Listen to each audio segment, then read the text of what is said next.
اس آخری دور میں حضرت مولانا محمد الیاس صاحب رحمۃ اللہ علیہ کو اللہ تبارک و تعالیٰ نے اس کا خاص جذبہ عطا فرمایا تھا.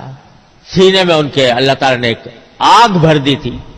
اس کے نتیجے میں اللہ تعالیٰ نے تبلیغی جماعت وجود میں اللہ تبارک و تعالیٰ لائے، اور الحمدللہ 4 دانگ عالم میں دنیا کے چپے چپے پر اللہ تبارک و تعالیٰ کے دین کا پیغام اس نے پھیلایا ہے، پہنچایا ہے. الحمدللہ وہ اس کام میں لگی ہوئی ہے.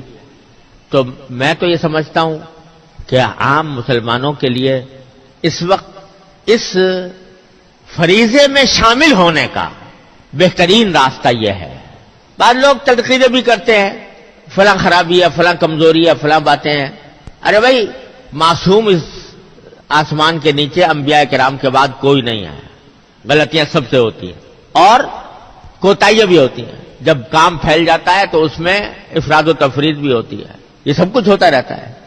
لیکن دیکھنا یہ چاہیے کہ بحیثیت مجموعی فائدہ زیادہ پہنچا ہے یا نقصان زیادہ پہنچا. تو الحمدللہ فائدے کا عنصر اس میں غالب ہے، اور اس کی وجہ سے تجربہ یہ ہے کہ الحمدللہ وہاں جانے سے لوگ دین سیکھتے بھی ہیں، خود سیکھتے ہیں، اس پر عمل کا جذبہ پیدا ہوتا ہے، دوسروں تک بات پہنچانے کا سلیقہ بھی آتا ہے.